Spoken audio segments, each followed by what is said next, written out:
Experiencias sobrenaturales. Introducción. También fue mi caso, un cristiano para que el inglés lo vea. Y, entonces, es difícil imaginar que el Creador concede a la gente común revelaciones, respuestas, ideas e instrucciones a través de experiencias que por naturaleza son sobrenaturales. Algunos, incluso, escuchan de dones espirituales dados a las personas, pero las cosas se detienen ahí. Pasó de esto, pronto nos lleva a imaginar que esto sería algo, quién sabe, solo para el Papa, otros de nivel similar o personas que luego serían consideradas santas por el catolicismo. Todo parece muy distante de nosotros mortales comunes. Creo que la mayoría de nosotros creemos en un creador cuando miramos el micro y el macrocosmos. Para una relación por encima de eso, se nos dice que solo es posible a través de la fe constructiva. ¿Todo bien? Puede parecer simple, pero, en el proceso, hice un descubrimiento increíble. Realmente comienza con fe, pero luego, para muchos, estas experiencias sobrenaturales con el Creador, en las cuales la fe, creer en lo que no se ve, se fortalece de tal manera, que se vuelve como si uno pudiera ver, sentir y estar, absolutamente, seguro lo que antes solo se creía. Estas experiencias me sucedieron, una persona como tantas y tantas otras. Y la importancia de algo como esto es tan transformador, que el testimonio es parte de la nueva vida, queriendo que otros también reciba el incomparable regalo que es la intimidad con el Creador y su promesa de hacernos su Hijo. João capítulo 1, versos 12 y 13. Desde el principio, también sigo aprendiendo y creciendo con los testimonios de los demás.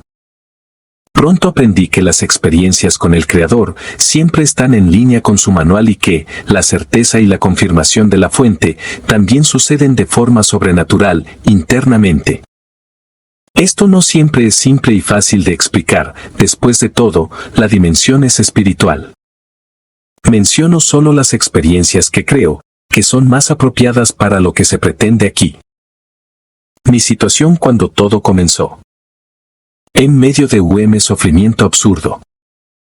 Digo con certeza, y los propios médicos podrán confirmar, que no hace muchos años, ciertos males terribles e oscuros, experimentados por las personas, eran de poco conocimiento y de pocos doctores.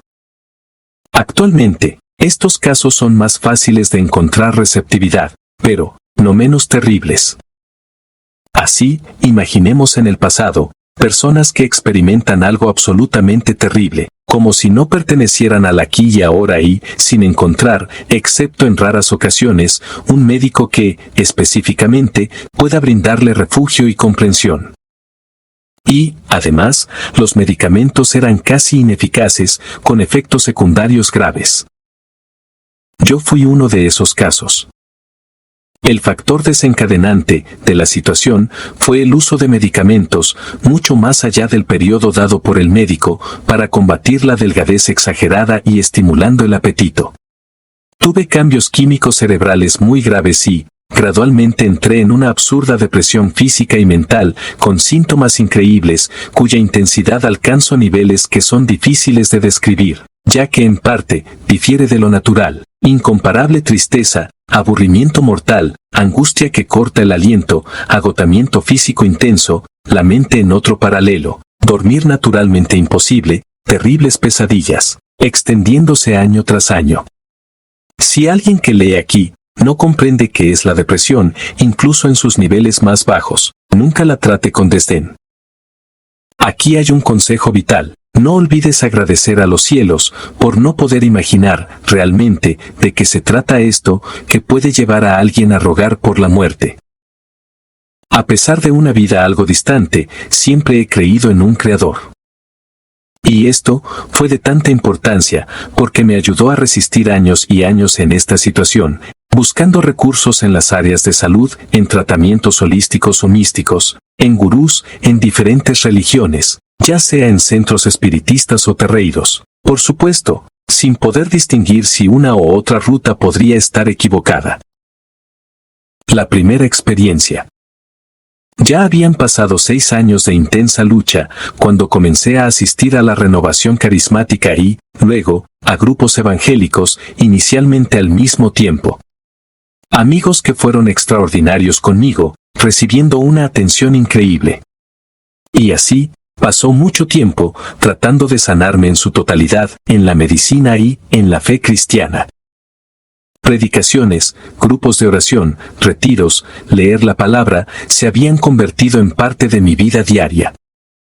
En cierto momento, en oración o informalmente, comencé a hablar con Dios, algo así como, Señor, eres testigo de todo lo que me está sucediendo, de esta cosa terrible, sin ningún intervalo, que me tortura de una manera inconcebible a la mente humana y, cada vez más, todos los días. Tú sabes, Señor, que una de las cosas que me ha impedido, hasta ahora, cometer el acto fatal, es porque te he estado esperando.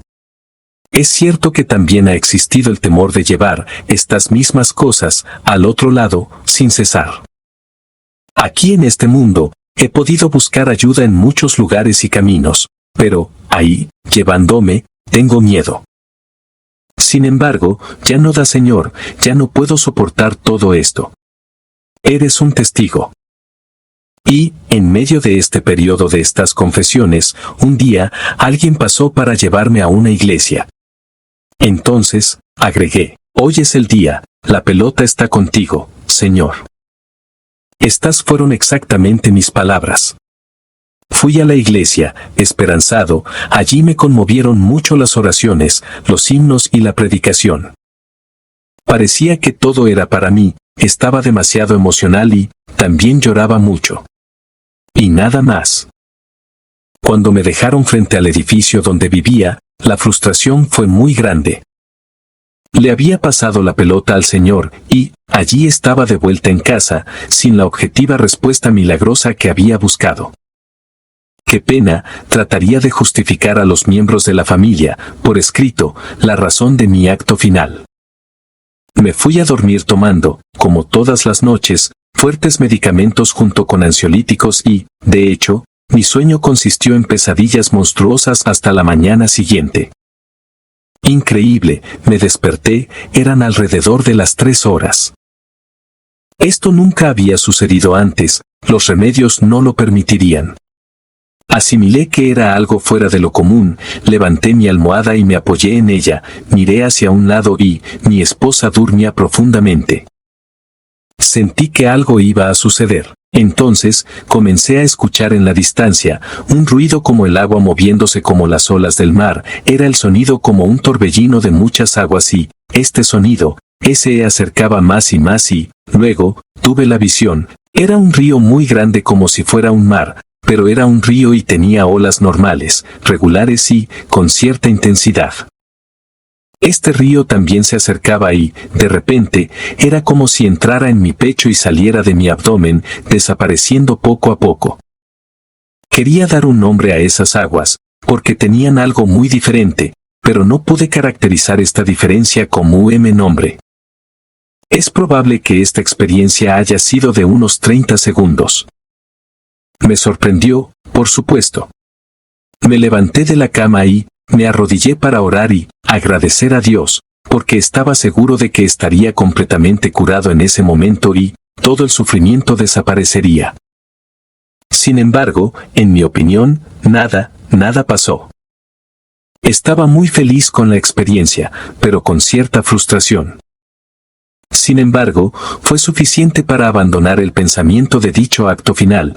Porque Dios se había manifestado, me dio una señal e imaginé que tenía su tiempo, también por razones espirituales.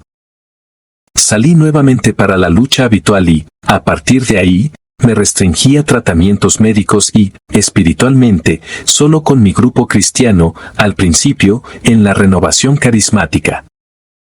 Les he sido testigo de mi experiencia, pero nadie pudo aclarar de qué se trató este evento que tuve. También hablé con un miembro evangélico de la familia, pero él simplemente parecía encontrar imposible que alguien que aún no había sido bautizado y, como dicen, sellado con el Espíritu Santo, pudiera tener alguna experiencia de esta naturaleza. Pasaron unos meses y, la experiencia siempre estuvo presente en mis pensamientos, fortaleciéndome en la lucha. Pensé en ese río, esas aguas, en lo que las hacía tan diferentes. Un día, caminando por la oficina de la compañía, cuando pasé por el escritorio de un empleado, vi un libro. Cuando vi la portada, pensé que iba a tener un apagón, debido a la conmoción que me causó, cuando leí, Ríos de aguas vivas, manifestaciones del Espíritu Santo. Era exactamente el nombre que quería dar a esas aguas, río de aguas vivas. Eso fue todo, tenían vida en sí mismos. Estos términos son, incluso, familiares para quienes viven en comunión con el Creador. Sin embargo, es necesario comprender que estaba completamente laico, sin conocimiento y, sin la transformación obtenida por aquellos que ya estaban en el camino.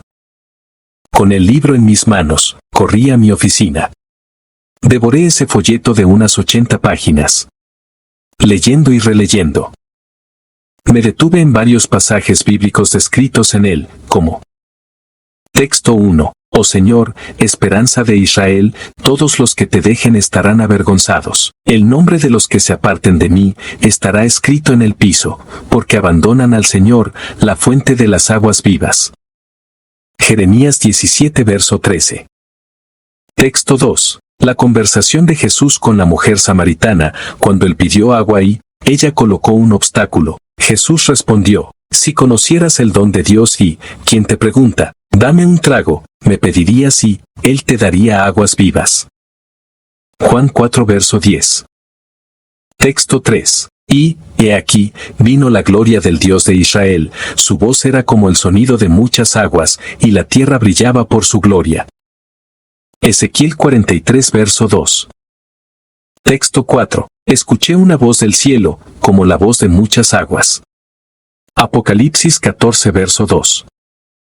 Así que puse los ojos en la descripción del texto 5, que está en Juan 7 verso 38, me quedé asombrado.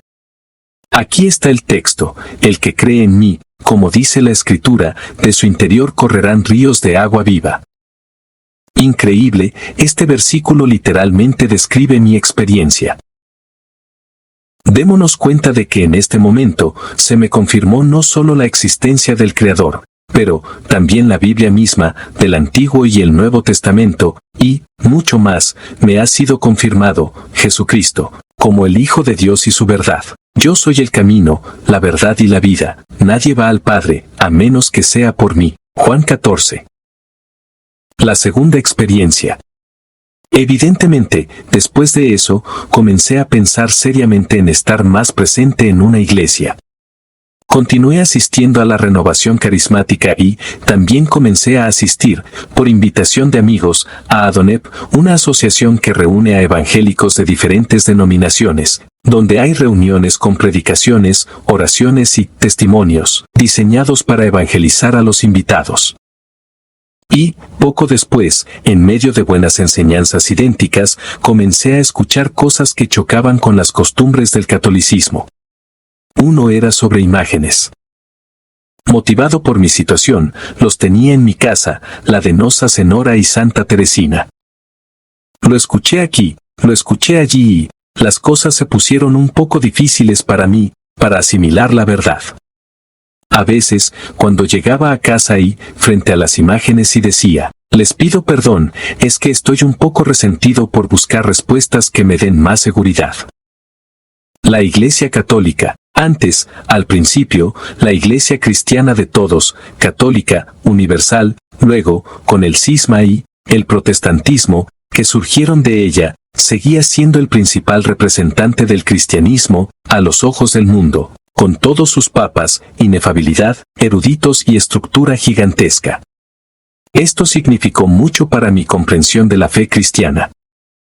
¿Cómo podría todo esto, durante tantos siglos, estar en un camino de engaño perjudicial con respecto a las imágenes? Parecía imposible. Un sábado, solo en casa, habiendo encontrado un versículo de la Biblia, que dice, me buscarás y me encontrarás, cuando me busques con todo tu corazón. Jeremías 29, verso 13. Seguí leyendo la Biblia. Había ganado 2 de ellos, una católica y otra evangélica. Tomé ambas y los abrí en Deuteronomio 5 versos 8 y 9, que dice, no te harás una imagen de escultura, ni ninguna semejanza con lo que está arriba en el cielo, ni abajo en la tierra, ni en las aguas debajo de la tierra, ni los adorarás, porque yo, el Señor tu Dios, soy un Dios celoso, que visito la iniquidad de los padres en sus hijos. Ahora, noté que el texto era idéntico en las 2 Biblias. Noté que la única diferencia es, que en la Biblia católica, hay una observación en la parte inferior que dice que, esto no se aplica a las imágenes del catolicismo. Entonces, como si estuviera orando, allí sentado, le pregunté al Señor, Dios mío, ¿cómo puede esto? El texto es idéntico, excepto que hay una nota al pie que hace una excepción, lo cual va en contra de lo que dicen los evangélicos. ¿Cómo puedo saber la verdad? En ese momento, para mi completo asombro, el Señor me habló de una manera cristalina, no sé si en mi mente o qué, me dice, ve a Juan 7:38. Conmocionado y también asombrado, respondí, Señor, Juan 7:38, ya lo sé de memoria, porque es ese versículo de mi experiencia contigo, la primera experiencia descrita anteriormente. De todas las formas, sin esperar una respuesta, sentí que debía ir allí. Abrí las 2 Biblias en el mismo versículo y había un texto idéntico de mi experiencia. Le dije, Señor, no veo la relación entre este versículo y el tema. Y, nuevamente el Señor me dijo, ¿qué estabas leyendo antes? ¿No era la explicación en el pie de página? Hombre. Miré al pie de la Biblia católica, que aclaraba este versículo Juan 7:38 y, allí estaba escrito, el vientre del que proviene el río de aguas vivas es el vientre de Jesús, no el hombre. Grité, no, no es verdad, es el vientre del hombre, me sucedió.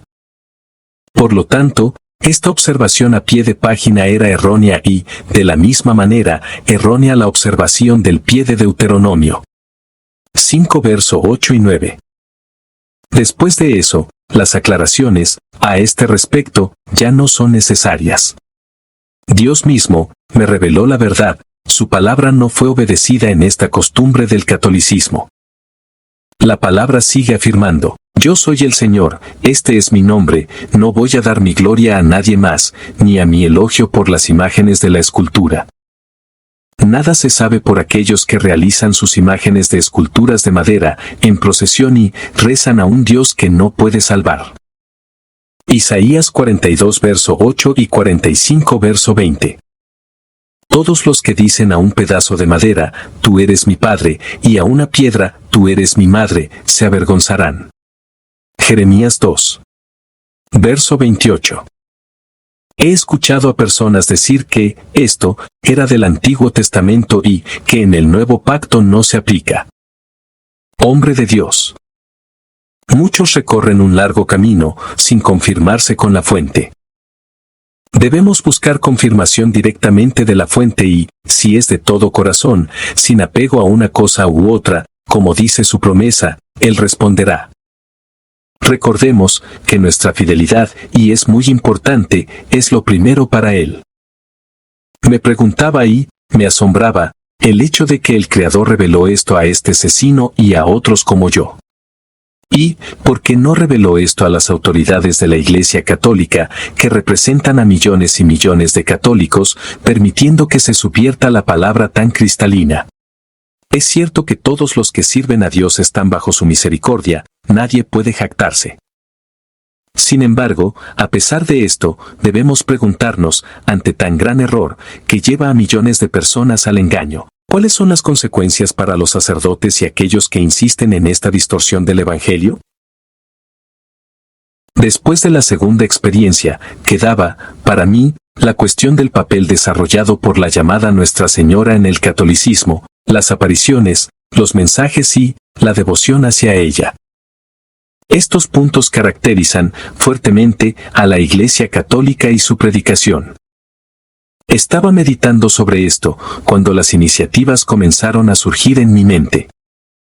Inicialmente, me inspiré para buscar saber de qué se trataban los mensajes en las apariciones y, descubrí que, básicamente, eran los siguientes. 1. Para recordarle a la gente sus pecados y la necesidad de arrepentirse.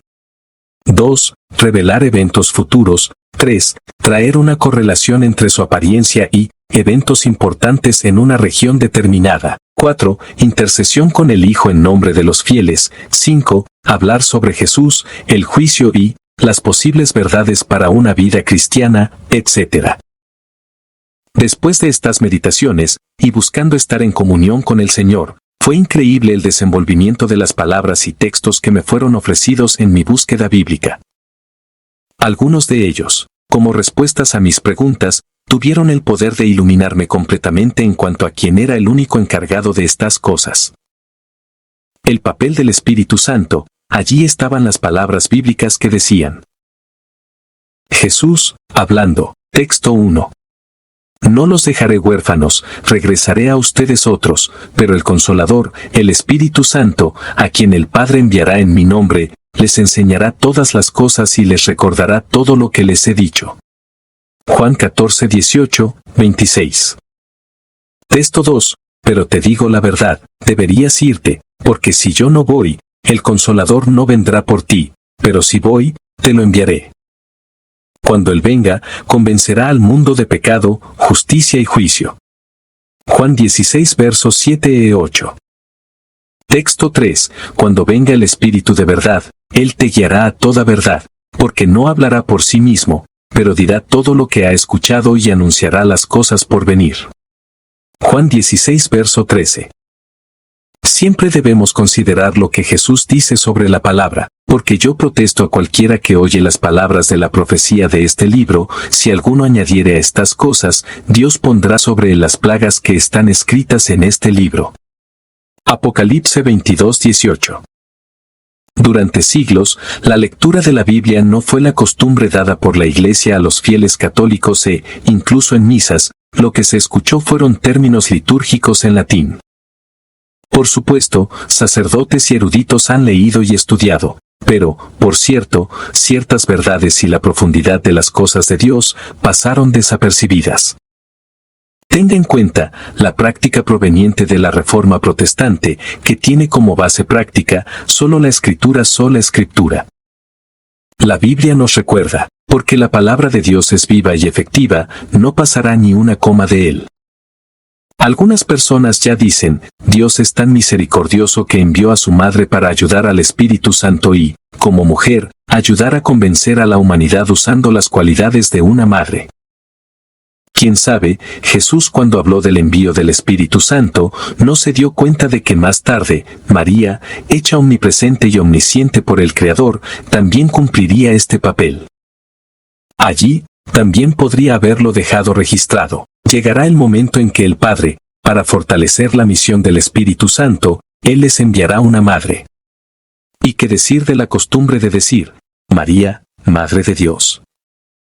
No parece haber una comprensión correcta, porque Jesús, el hombre, cuando vino al mundo, no estimó el ser igual a Dios, como cosa a que aferrarse, sino que se despojó a sí mismo, tomando forma de siervo, hecho semejante a los hombres. De hecho, María es la madre de Jesús hombre, en la carne. La Trinidad espiritual es diferente. Vamos a ver, Moisés le preguntó a Dios. Cuando los esclavos en Egipto pregunten quién me envió, ¿qué diré? Les dirás que Yo soy el que soy, Dios de Abraham, Isaac y Jacob, lo envió. Este Dios tenía una madre. Que se diga que ya en el tiempo de Jesús, ya como signo de una elevación indebida de la bienaventurada María, una mujer apareció ante él y declaró, bendito el que te dio a luz y los senos que te amamantaron. Desviando así el honor que le pertenece solo a Dios. Sin embargo, Jesús declaró, antes de eso, los más bendecidos son todos los que escuchan la palabra de Dios y le obedecen. Lucas 11 versículo 27. Solicitudes de intercesión. El pedir intercesión por Nuestra Señora y los santos del catolicismo estaba conmigo, como lo es para muchos fieles. La palabra dice que cuando Jesús expiró en la cruz, el velo del templo se rasgó de arriba a abajo. Algunos incluso pueden pensar que esto solo significó la tormenta eléctrica que sucedió. No, lo que se rasgó fue el velo en el templo que, anteriormente separaba al hombre del lugar sagrado de los santos, el trono de Dios, en el cual, en la versión del tabernáculo, solo el sumo sacerdote podía entrar para hablar con Dios e interceder por los hombres, las mujeres y para la nación. A partir de entonces, no habría velo ni nada para separarlo. Cualquier hombre tiene acceso directo al trono de Dios, usando una sola clave, en el nombre de Jesús. Este es el único intercesor y también el Espíritu Santo que, naturalmente, intercede por nosotros, porque está en nosotros cuando nos convertimos en verdaderos discípulos de Jesús. Nadie más tiene este papel, sobre todo porque nadie más es omnipresente, omnisciente y omnipotente para escuchar y atender a los hombres. La palabra dice, porque solo hay un Dios y un mediador entre Dios y los hombres, Jesucristo hombre. 1 Timoteo 2, 5. Continuando con este tema, ¿qué pasa con las apariciones y los milagros? No es raro escuchar a alguien decir, las apariciones son ciertas, hubo milagros comprobados. Pues bien, si estas afirmaciones son convincentes, también debemos buscar en otros lugares, porque, además del catolicismo y entre los evangélicos, encontramos relatos de curas, milagros y liberaciones en otras religiones o prácticas. La diferencia es saber qué es verdad y qué es falso, o incluso una trampa. Recordemos, hay caminos que al hombre le parecen derechos, pero su fin es camino de muerte. Proverbios 14 versículo 12, y también podemos leer en 2 Corintios 11, versículos 13 al 15, que dice, y no es maravilla, porque el mismo Satanás se disfraza de ángel de luz. Y tampoco podemos olvidar que, el amor y la compasión por los demás, cuando clamamos a Dios por nuestro prójimo y en su favor, también pueden producir milagros. Dios no puede resistirse a un corazón que intercede por otros de esta manera. La tercera experiencia, la verdadera iglesia. Había algo más que también me parecía extraño. A muchos católicos les gusta exponer el capítulo de Mateo 16:18, así escrito, tú eres una piedra y sobre esta piedra edificaré mi iglesia. Que fue fundada por Jesucristo y que la base sobre la cual se fundó la iglesia es Pedro, siendo el primer papa, por lo tanto, la verdadera iglesia sería la iglesia católica. Medité sobre esto por un tiempo, pidiéndole aclaraciones al Señor. Un día, pensando en ello y por estar en una computadora, me ocurrió abrir la Biblia digital y buscar la palabra piedra, para ver dónde aparecía en la Biblia. Resultado, leer estos pasajes bíblicos y pensar que la piedra fundamental es Pedro, es forzar una tremenda barra, reforzando así uno de los mayores sofismas del catolicismo, tremendamente engañoso para los fieles. El Señor me guió a realizar una nueva investigación, para descubrir a quienes les cambió el nombre y por qué razones. Cuando planteé los casos, pronto me di cuenta de que a estos siervos de Dios se les habían cambiado los nombres porque habían sido instrumentos de grandes y significativos acontecimientos espirituales. Entre ellos, Abraham, Jacob, Sarai y Simón. Primero, Jacob, el usurpador, el impostor, ni siquiera quiso saber quién estaba frente a él, entró en pelea con un hombre, sabiendo que era el ángel del Señor. No pudo prevalecer contra Jacob, luego le dio un tremendo golpe en el músculo del muslo, dislocándoselo y diciéndole, suéltame. Aún así, incluso herido, Jacob dijo que solo lo liberaría si era bendecido por él. Entonces, el ángel del Señor le dijo, tú eres Jacob, pero ya no serás más. Ahora tu nombre será Israel, porque has luchado con Dios y contra el hombre, y has vencido. Eres un príncipe, ya no un impostor. Abraham, que significa padre ilustre. Dios cambió su nombre a Abraham, padre de multitudes. Él obedeció a Dios, abandonando a su familia y, yéndose a un lugar lejano, donde el Señor tenía un gran propósito para él, ser padre de muchas naciones. Tercero, Sarai, la esposa de Abraham, era una mujer que no tenía la misma intimidad con Dios que su marido. Cuando Abraham recibió la promesa de Dios de un hijo, que sería el heredero de las promesas, sería necesario que Sarai creyera firmemente en esta promesa, incluso a su edad y siendo estéril. Sin embargo, por estas razones, sería difícil para ella creer tal hecho. pero después de reírse, aceptó. Cuando todo sucedió, el Señor le comunicó que le cambiaría el nombre a Sara, la princesa que engendró la descendencia de Abraham. Entonces, volviendo a Pedro, ¿cuál fue la razón por la que Dios cambió el nombre de Simón a Pedro? ¿Qué significa piedra? Las cosas serían mucho más claras si no existiera una interpretación errónea o egoísta del catolicismo. Lo cierto es que Pedro recibió este nombre porque, bajo la inspiración del Espíritu Santo, afirmó la piedra: tú eres el Mesías, o sea, el Salvador. Esta es la piedra sobre la que se fundó la Iglesia, la piedra angular.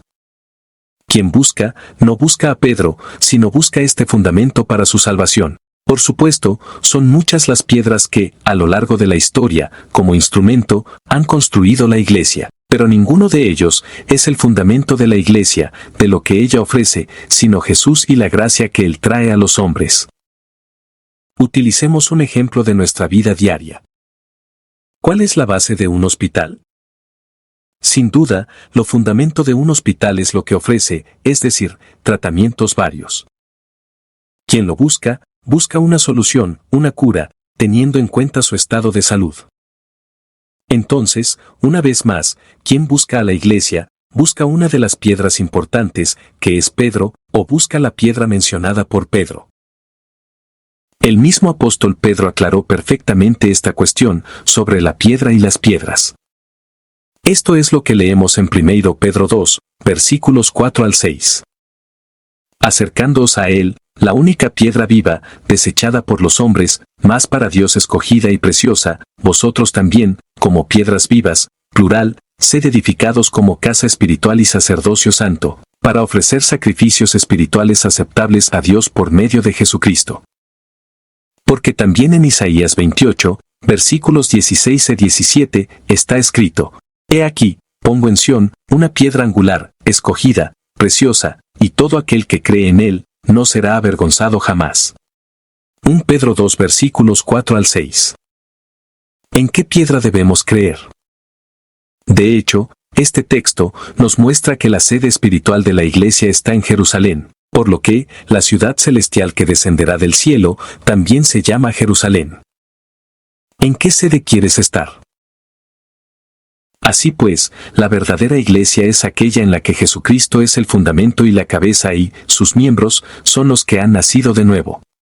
Los protestantes abandonaron la Iglesia que en ese momento era católica, universal, la única visible, y cuando se fueron, así como después del cisma, católica pasó a ser solo el nombre, donde están la mayoría de los cristianos, el que a los ojos del mundo mejor representa al cristianismo. En la Iglesia terrena, repartida en diversas denominaciones, este es otro tema: hay trigo y cizaña. Muchas veces juzgamos a unos u otros por la cizaña, que está presente en todos ellos, y que forma parte de la Iglesia visible de Jesucristo.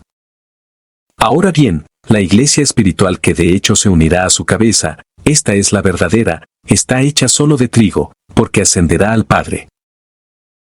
Pienso a menudo en lo que ya he expresado aquí y que me dejó muy perplejo, y que todavía, muchas veces me llena de asombro. ¿Por qué dirigentes cristianos, considerados tan grandes y dignos representantes del cielo, están de acuerdo con ciertos errores tan importantes? ¿Podría haber algunos pasajes bíblicos que puedan aclarar esto? Algunas lecturas bíblicas parecen sugerir algo sobre esto, veamos algunos ejemplos. Pero si nuestro evangelio está aún encubierto, entre los que se pierden está encubierto, en los cuales el Dios de este siglo cegó el entendimiento, para que no les resplandezca la luz del evangelio de la gloria de Cristo, el cual es la imagen de Dios, 2 Corintios 4, versículos 3 al 4. La cuarta experiencia de aprendizaje, práctica de encender velas para los muertos. Yo y mi esposa nos despertamos en medio de la noche con el sonido de la respiración desesperada de nuestra hija de 2 años. Corrimos hacia ella y estaba agitada y agonizando porque no podía respirar normalmente. Mi esposa estaba desesperada por ayudarla y yo, increíble, me sentí tranquilo, también dando ayuda y clamando a Dios. Abrimos la ducha con agua caliente para que el vapor entrara en sus fosas nasales, quizás dando un poco de alivio, lo que no sucedió. Sí, vamos al hospital. En este momento, sentí que Dios me decía, ve a la cocina. Ni siquiera parpadeé preguntándome lo que podría haber en la cocina, corrí allí. Al final del pasillo, a través de un gran espejo, vislumbré la luz de una vela en la cocina y rápidamente me dirigí hacia ella. El Señor me dijo, reprende. En este punto, ya era experto en reprender en el nombre de Jesús cualquier obra mala. Apagué la vela y la tiré a la basura. Sintiéndome en paz, arrodillándome y llorando, di gracias al Señor. Regresé a la habitación, nuestra hija dormía tranquila, sin ningún problema. En ese momento, mi esposa no estaba en el mismo camino espiritual que yo. Le pregunté, ¿por qué había encendido esa vela? Me dijo que era en memoria de un familiar fallecido. Entonces, le dije que ya no deberíamos encender velas por los que han fallecido. Cuarta experiencia, sin preocuparse por el orden. ¿Cómo seremos en el cielo? Un día, me derramé ante el Creador, diciendo, Señor, la palabra habla de las maravillas que experimentaremos en el cielo, incluso aquellas que los oídos no han escuchado, los ojos no han visto y nunca han penetrado en la mente humana. Así que, Señor, yendo allá, ¿cómo podemos estar felices, gozosos, sabiendo que seres queridos fueron condenados y que, por lo tanto, no estaremos juntos en el cielo? Increíble, impresionante las revelaciones que Dios me ha estado dando. En una mezcla de visión y revelación, me aparecieron versículos bíblicos como 2 Corintios 5 versículo 17, que dice, de modo que si alguno está en Cristo, nueva criatura es. Las cosas viejas pasaron, he aquí todas son hechas nuevas. También en Isaías 65 versículo 17 que dice, porque he aquí que yo crearé una tierra nueva y un cielo nuevo, y de lo primero no habrá memoria, ni más vendrá al pensamiento. Y entonces tuve una visión del hombre rico y del hombre pobre que pasaban, pero solo se me apareció el hombre rico, y él estaba mirando hacia arriba, con una expresión de angustia que me sacudió mucho, mucho. Y al mismo tiempo, esta visión me dejó claro que los condenados tendrán recuerdos de sus seres queridos que fueron salvados, pero los salvados no tendrán ningún recuerdo en absoluto. Es decir, han tenido sus cuerpos glorificados y, de hecho, serán nuevas criaturas. Creo que tal vez incluso, puedan ser presentados a quienes fueron sus familiares, amigos en la tierra. Y habrá una manifestación especial de amor entre ellos, porque en el cielo, como está escrito, nadie se casará ni se dará en matrimonio, sino que serán como los ángeles.